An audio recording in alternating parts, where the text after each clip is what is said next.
सोमवती अमावस्या व्रत कथा। जय श्री कृष्णा, राधे राधे। आप सभी पर भगवान भोलेनाथ की कृपा सदा सर्वदा बनी रहे। आज पौष मास की अमावस्या तिथि है। सनातन धर्म में पौष मास की अमावस्या का विशेष महत्व है।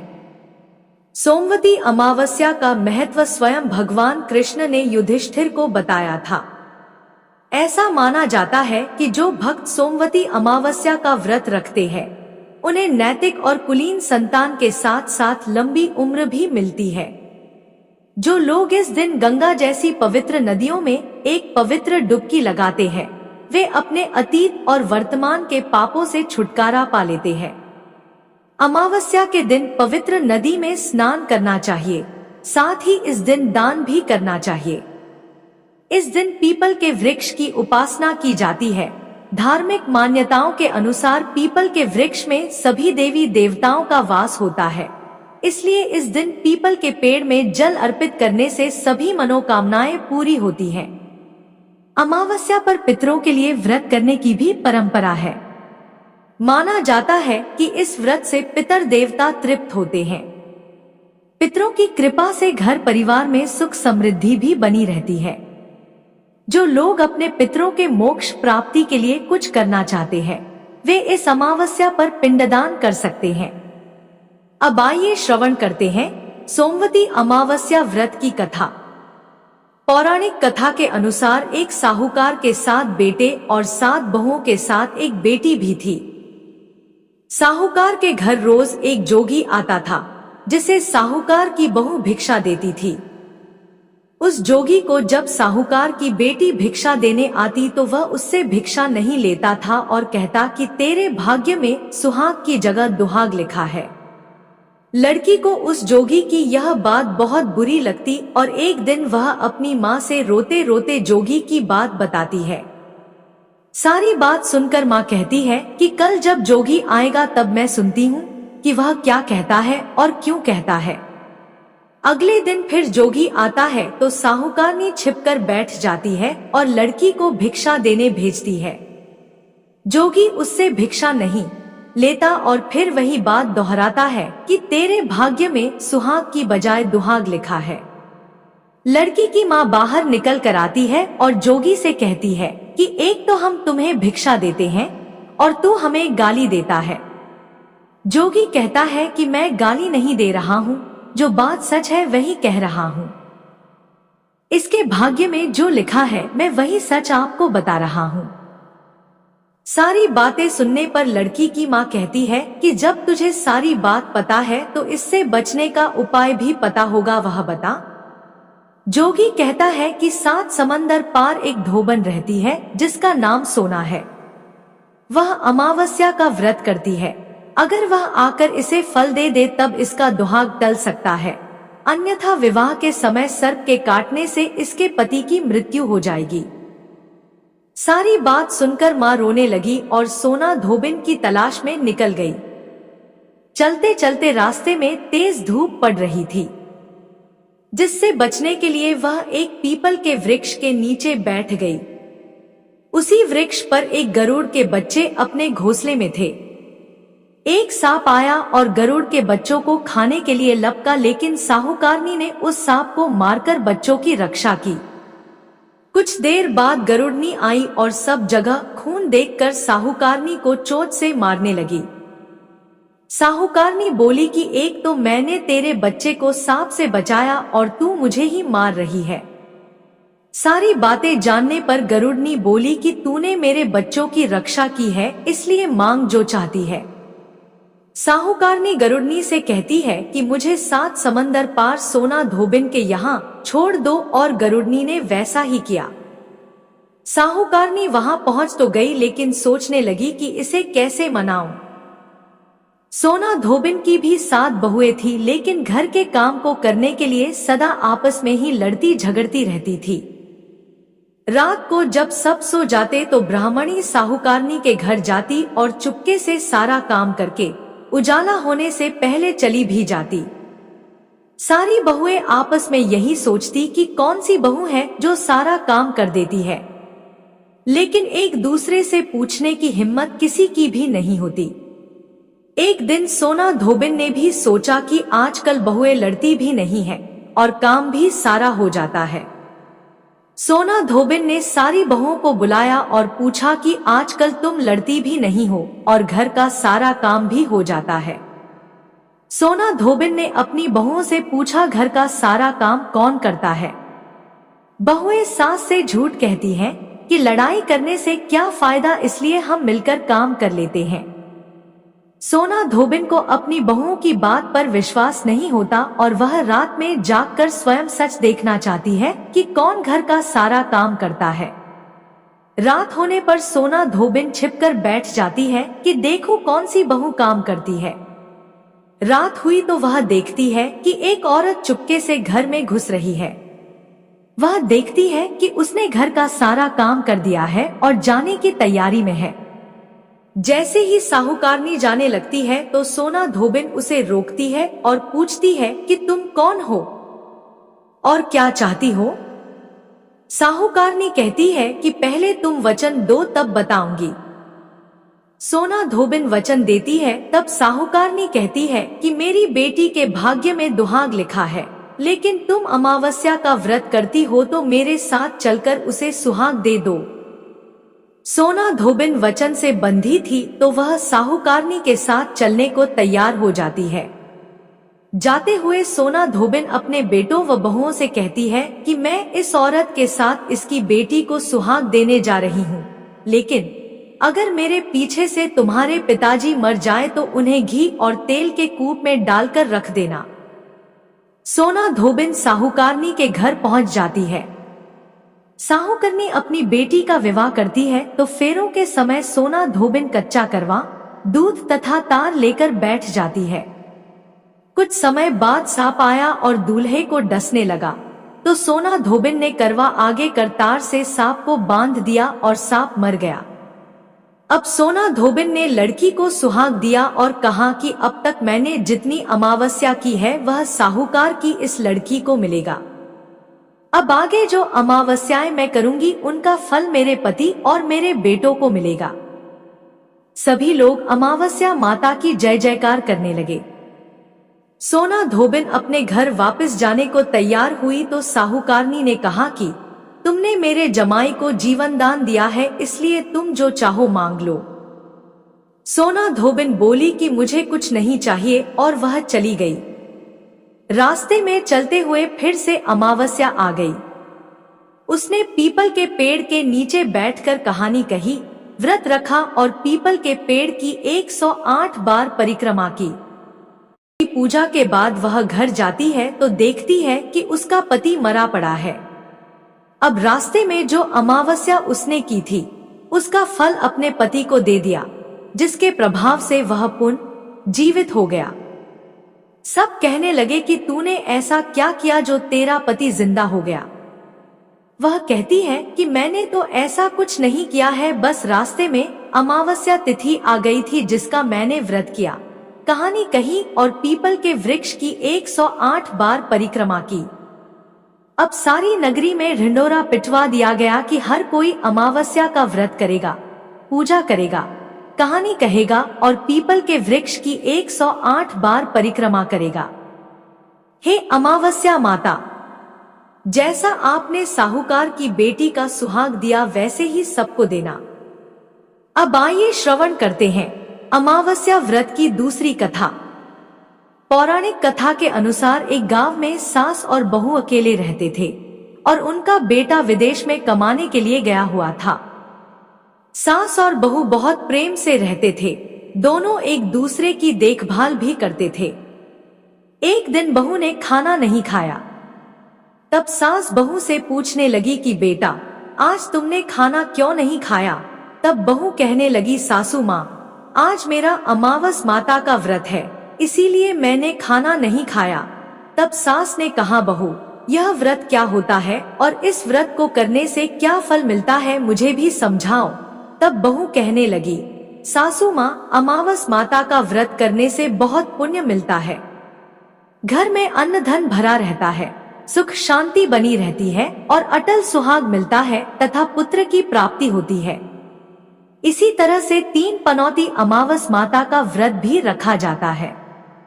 इस व्रत में हर वर्ष अलग अलग खाना खाया जाता है और विष्णु भगवान के मंदिर में चढ़ावा चढ़ाया जाता है या फिर किसी ब्राह्मण को दान दक्षिणा दी जाती है। इस व्रत में पहले साल शक्कर, घी और चावल से बना खाना खाया जाता है। पहले साल व्रत पूर्ण होने के बाद 1.25 किलो चावल, 1 कटोरी घी और 1 कटोरी शक्कर का दान किसी ब्राह्मण देवता को दान में दिया जाता है। दूसरे साल जौ, घी और शक्कर से बना खाना खाया जाता है। इसी तरह जब दूसरे साल का व्रत पूर्ण हो जाए तब 1.25 किलो जौ, 1 कटोरी घी और 1 कटोरी शक्कर किसी मंदिर में चढ़ाया जाता है या किसी ब्राह्मण को दान में देना होता है। तीसरे साल गुड़, तिल और घी से बने व्यंजन खाने चाहिए। जब तीसरे साल व्रत पूर्ण हो जाए तब आधा किलो तिल, गुड़ और 1 कटोरी घी किसी मंदिर में चढ़ाया जाता है या ब्राह्मण को दान में दिया जाता है। सासू माँ इसे ही 3 पनौती अमावस्या का व्रत कहा जाता है। फिर बहू बताने लगी कि माँ जी, इस व्रत का संकल्प लेने के बाद इसे पूरा करना जरूरी होता है। अगर पूरा नहीं कर सकते तब घर परिवार में झगड़ा और अशांति हो जाती है। तब सासू माँ कहने लगी, बहू मेरी तो उम्र हो गई है लेकिन तुम यह व्रत जरूर करना। तब बहू यह व्रत करना प्रारंभ करती है। एक दिन बहू ने किसी के कहने पर गेहूं से बनी रोटी खा ली और अमावस माता इस बात से नाराज हो गई। जो सास और बहू कभी बहुत प्रेम से रहती थी, अब उन दोनों में झगड़े होने लगे। सभी गांव वाले भी हैरान हो गए कि इनके घर में यह सब क्या हो रहा है। सास अपनी बहू को कहने लगी, जब से तुम हमारे घर में बहू बनकर आई हो तब से हमारे घर की लक्ष्मी चली गई है। तुम हमारे लिए बिल्कुल शुभ नहीं हो। तब बहू ने कहा, मां जी आपके घर की लक्ष्मी चली गई है तो मुझे बताओ कि कहाँ मिलेगी, मैं लक्ष्मी को लेकर आऊंगी। तब सासू माँ कहने लगी, बहू लक्ष्मी तुम्हें समुद्र के बीच में भगवान विष्णु के पैर दबाते हुए मिलेगी। तब बहू यह कहकर चली जाती है कि माँ जी अब तो मैं लक्ष्मी जी को लेकर ही वापस आऊंगी, नहीं तो मैं इस घर में पैर नहीं रखूंगी। ऐसा कहकर बहू लक्ष्मी की खोज में चली गई। जब बहू लक्ष्मी की खोज के लिए निकली तब उसे बीच रास्ते में गाय मिली। गाय बहू से पूछने लगी, आप कहाँ जा रही हैं? तब बहू कहने लगी है, गाय माता मेरी सास कहती है कि मेरे आने से उनके घर में अन्न धन की कमी हो गई है और उनके घर की लक्ष्मी चली गई है, तो मैं लक्ष्मी जी को लेने जा रही हूँ। तब गाय माता कहने लगी है, बेटी अगर तुम जा ही रही हो तो भगवान से मेरे बारे में भी पूछ लेना। तब बहू कहने लगी, ठीक है गाय माता मैं आपके बारे में भी पूछ लूंगी। तब गाय माता कहने लगी, जब मेरा बछड़ा होता है तो वो मर जाता है, जिंदा नहीं रहता। तुम लक्ष्मी जी से पूछ लेना कि आखिरकार मेरे साथ ऐसा क्यों हो रहा है, मैंने ऐसे कौन से कर्म किए हैं जिसकी सजा मुझे मिल रही है। तब बहू कहने लगी, गाय माता मैं आपके बारे में जरूर पूछ लूंगी। ऐसा कहकर बहू आगे बढ़ गई। जब आगे बढ़ी तब रास्ते में उसे घोड़ी मिली जिसके गले में घंटी बंधी हुई थी। घोड़ी ने भी कहा, बेटी तुम मेरे दुख का निवारण लक्ष्मी जी से पूछ लेना। तब बहू कहने लगी, मैं जरूर पूछ लूंगी। ऐसा कहकर बहू आगे बढ़ गई। आगे जाते ही बहू को एक अंधा और बहरा बुजुर्ग मिला। उसने भी बहू से अपनी समस्या के निवारण के लिए पूछने को कह दिया। तब बहू उसकी समस्या भी भगवान से पूछने का कहकर आगे बढ़ गई। आगे जाते ही बहू को एक बूढ़ी औरत मिली जो कि हाथ और पैर से अपाहिज थी। उसने भी बहू से कहा, बेटी जब तुम भगवान से मिलो तो उनसे पूछना कि आखिरकार मैं अपाहिज क्यों हुई, मैंने ऐसे कौन से कर्म किए थे। तब बहू उसकी समस्या पूछने के लिए तैयार हो गई और फिर आगे बढ़ गई। आगे जाते जाते बहू बहुत थक गई और एक आम के पेड़ के नीचे बैठ गई। आम का पेड़ बड़ा खुश होकर बहू से पूछने लगा, बेटी तुम कहाँ से आई हो और कहाँ जा रही हो। तब बहू कहने लगी, मैं लक्ष्मी जी को लेने जा रही हूँ। तब पेड़ भी अपनी समस्या भगवान से पूछने के लिए कहने लगा, मेरे पेड़ पर लगे हुए आम खट्टे ही क्यों होते हैं? इस बारे में बहुरानी भगवान से जरूर पूछ लेना। तब बहू पेड़ की समस्या लेकर आगे बढ़ गई। थोड़ी दूर जाने पर बहू को एक तलाई मिली। वह भी बहू से कहने लगी, बहू तुम भगवान से पूछना कि मेरी तलाई का पानी इतना मैला क्यों है, कोई भी यहाँ आकर पानी नहीं पीता। तब बहू कहने लगी, जरूर पूछ लूंगी। ऐसा कहकर बहू आगे बढ़ गई। बहुत दिन से जंगल में चलते चलते वह थक गई थी। उसे भूख भी लगी थी, लेकिन खाने को कुछ नहीं मिला। तो वह भूख और प्यास से बेचैन हो गई और जंगल में बेहोश हो गई। उसी समय भगवान श्री हरि और माता लक्ष्मी घूमते हुए उधर जा रहे थे। तब माता लक्ष्मी विष्णु भगवान से कहने लगी, है नाथ, यह तो आपकी बहुत बड़ी भक्त है, आप इसके दुख का निवारण कीजिए। तब भगवान श्री हरि कहते हैं, इस संसार में तो बहुत से जीव दुखी हैं, सभी अपने अपने कर्मों का फल भोग रहे हैं, मैं किस किस के दुख का निवारण करूं? तब माता लक्ष्मी भगवान श्री हरि से विनती करने लगी, कहने लगी कि वह भूखी प्यासी है, अगर इसे ऐसे में जंगल में छोड़ दिया जाए तो जंगल के जानवर इसे खा डालेंगे। माता लक्ष्मी की बात सुनकर भगवान श्री हरि एक साधु का वेश धारण कर बहू के पास गए और उसे होश में लेकर आए। बहू के होश में आते ही साधु वेश में भगवान उससे पूछने लगे, तुम यहाँ क्यों आई हो और कहाँ जा रही हो? तब बहू ने सारी बात बता दी। उसकी बात सुनकर भगवान श्री हरि और माता लक्ष्मी प्रकट हो गए और उनके साथ साथ अमावस माता भी प्रकट हो गई। बहू यह सब देखकर उनके चरणों में गिरकर उन्हें प्रणाम करने लगी। तब अमावस माता बहू से कहने लगी, बेटी तूने मेरे व्रत को खंडित किया है, इसी की सजा तुझे मिली है, लेकिन अब मैं तुझे क्षमा करती हूँ। तुम घर को जाओ, तुम्हारा घर अन्न और धन से भर जाएगा, तुम्हारा घर सुंदर महल में बदल जाएगा और तुम्हारी सभी मनोकामनाएं भी पूर्ण हो जाएंगी। यह सब होने के पश्चात बहू ने रास्ते में जो भी मिला था उन सभी के दुखों का निवारण करने के लिए विनती की। तब भगवान श्री हरि कहने लगे, गाय ने कभी अपना दूध किसी और को नहीं पिलाया, इस कारण उसके बछड़े जिंदा नहीं रहते।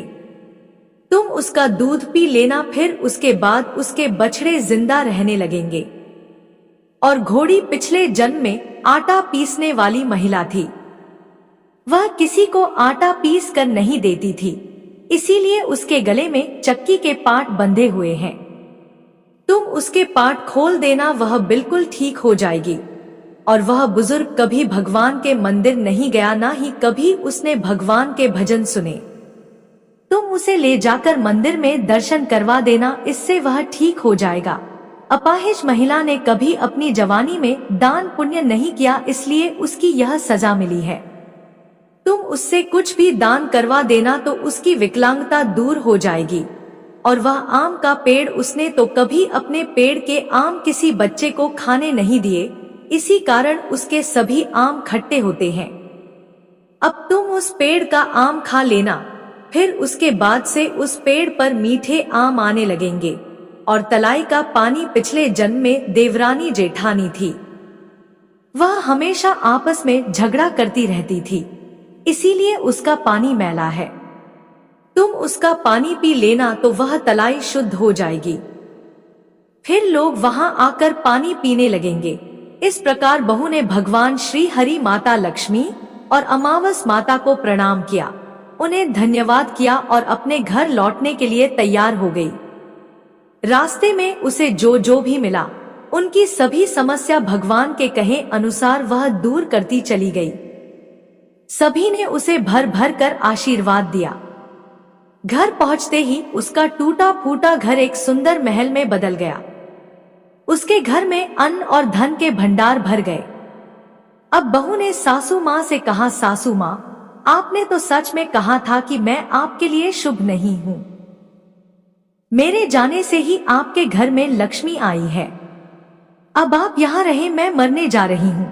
तब सास ने कहा, बेटी यह सब तुम्हारे अमावस माता के व्रत करने का फल ही हमें मिला है। तुम यहीं पर रहो, अब तुम यहाँ से कहीं नहीं जाओगी। इस प्रकार सास और बहू खुशी खुशी रहने लगे। और फिर एक दिन सास का बेटा भी विदेश से वापस लौट आया। घर में जब उसने खूब धन दौलत और धन के भंडार देखे, तब उसकी माँ ने सारी बात अपने बेटे को बता दी। इस प्रकार वह लोग खुशी खुशी रहने लगे और तीनों मिलकर अमावस माता के व्रत रखने लगे। बोलिए अमावस माता की जय। हे अमावस माता, इस कथा को कहने, सुनने और हुंकारा भरने वाले सभी भक्तों के घर में धन धान्य के भंडार भरना श्रवण करते हैं। अमावस्या व्रत की तीसरी कथा।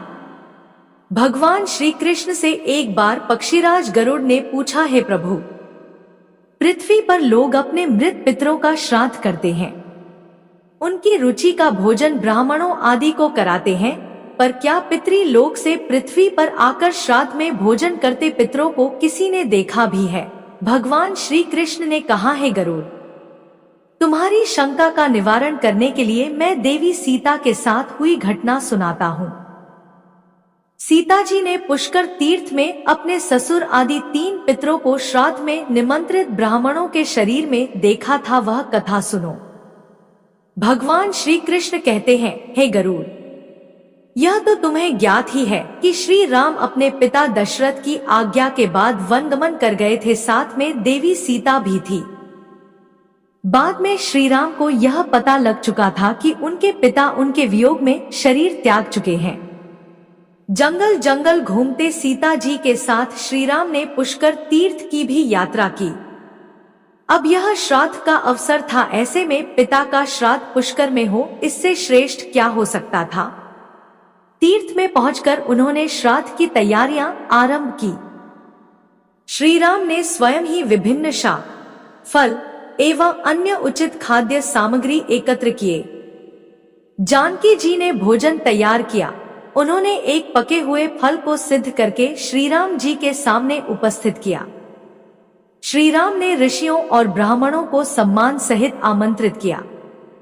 श्राद्ध कर्म में दीक्षित श्री राम की आज्ञा से स्वयं दीक्षित होकर सीता जी ने उस धर्म का सम्यक और उचित पालन किया तथा सारी तैयारियां संपन्न हो गई। अब श्राद्ध में आने वाले ऋषियों और ब्राह्मणों की प्रतीक्षा थी। उस समय सूर्य आकाश मंडल के मध्य पहुंच गए और कुतुब मुहूर्त यानी दिन का 8वां मुहूर्त अथवा दोपहर हो गई। श्री राम ने जिन ऋषियों को निमंत्रित किया था वे सभी आ गए थे। श्री राम ने सभी ऋषियों और ब्राह्मणों का स्वागत और आदर सत्कार किया तथा भोजन करने के लिए आग्रह किया। ऋषियों और ब्राह्मणों को भोजन हेतु आसन ग्रहण करने के बाद जानकी अन्न परोसने के लिए वहां आई। उन्होंने कुछ भोजन बड़े ही भक्ति भाव से ऋषियों के समक्ष पत्तों के बनी थाली पर परोसा।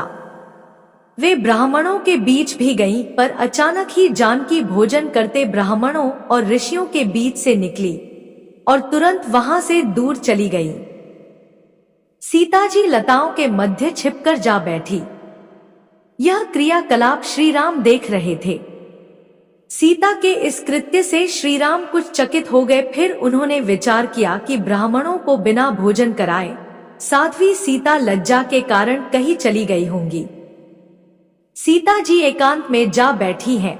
फिर श्री राम जी ने सोचा, अचानक इस कार्य का क्या कारण हो सकता है, अभी यह जानने का समय नहीं। जानकी से इस बात को जानने से पहले मैं इन ब्राह्मणों को भोजन करा लूं, फिर उनसे बात कर कारण समझूंगा। ऐसा विचार कर श्री राम ने स्वयं उन ब्राह्मणों को भोजन कराया। भोजन के बाद ऋषियों को विदा करते समय भी श्री राम के मस्तिष्क में यह बात रह रहकर कौंध रही थी कि सीता ने ऐसा अप्रत्याशित व्यवहार क्यों किया। उन ब्राह्मणों के चले जाने पर श्री राम ने अपनी प्रियतमा सीता जी से पूछा, ब्राह्मणों को देखकर तुम लताओं की ओट में क्यों छिप गई थी? यह उचित नहीं जान पड़ा। इससे ऋषियों के भोजन में व्यवधान हो सकता था, वे कुपित भी हो सकते थे। श्री राम बोले, हे सीते, तुम्हें तो ज्ञात है कि ऋषियों और ब्राह्मणों को पितरों के प्रतीक माना जाता है, ऐसे में तुमने ऐसा क्यों किया? इसका कारण जानने की इच्छा है, मुझे अविलंब बताओ। श्री राम के ऐसा कहने पर सीता जी मुंह नीचे कर सामने खड़ी हो गई। और अपने नेत्रों से आंसू बहाती हुई बोली, हे नाथ, मैंने यहाँ जिस प्रकार का आश्चर्य देखा है उसे आप सुने। इस श्राद्ध में उपस्थित ब्राह्मणों की अगली पांत में मैंने 2 महापुरुषों को देखा जो राजा जैसे प्रतीत हो रहे थे। ऋषियों, ब्राह्मणों के बीच सजे धजे राजा महाराजा जैसे महापुरुषों को देख मैं अचरज में थी। तभी मैंने आपके पिताश्री के भी दर्शन किए। वह भी सभी तरह के राजसी वस्त्रों और आभूषणों से सुशोभित थे। आपके पिता को देखकर मैं बिना बताए एकांत में चली आई थी। मुझे न केवल लज्जा का बोध हुआ वरन मेरे विचार में कुछ और भी आया। तभी निर्णय लिया, हे प्रभु, पेड़ों की छाल, वल्कल और मृगचर्म धारण करके मैं अपने स्वसुर के सम्मुख कैसे जा सकती थी। मैं आपसे यह सत्य ही कह रही हूँ। अपने हाथ से राजा को मैं वह भोजन कैसे दे सकती थी जिसके दासों के भी दास कभी वैसा भोजन नहीं करते। मिट्टी और पत्तों आदि से बने पात्रों में उस अन्न को रखकर मैं उन्हें कैसे देती। मैं तो वही हूँ जो पहले सभी प्रकार के आभूषणों से सुशोभित रहती थी और आपके पिताश्री मुझे वैसी स्थिति में देख चुके थे। आज मैं इस अवस्था में उनके सामने कैसे जाती। इससे उनके मन को भी क्षोभ होता। मैं उनको क्षोभ में कैसे देख सकती थी। क्या यह कहीं से उचित होता। इन सब कारणों से हुई लज्जा के कारण मैं वापस हो गई और किसी की दृष्टि न पड़े इसलिए सघन लता में आ बैठी। गरुड़ जी बोले, हे भगवान, आपकी इस कथा से मेरी शंका का उचित निवारण हो गया कि श्रद्धा में पितृगण साक्षात प्रकट होते हैं और वे श्राद्ध का भोजन करने वाले ब्राह्मणों में उपस्थित रहते हैं। हर हर महादेव। अगर वीडियो पसंद आई तो हमारे चैनल को सब्सक्राइब करें। धन्यवाद। चैनल फ्रीज हो गया आपका और व्यूवर्स बिल्कुल भी नहीं आ रहे हैं, व्यूज नहीं आ रहे हैं आपके, और कोई वीडियो आगे नहीं बढ़ रही है, वीडियोस पर कोई व्यूज नहीं आ रहे हैं। तो मैं सोनी चौहान आ गई हूँ आपके लिए एक बहुत ही बेहतरीन जानकारी लेकर। मैं बताऊंगी आपको कैसे आपके व्यूज आएंगे और कैसे आपको वॉच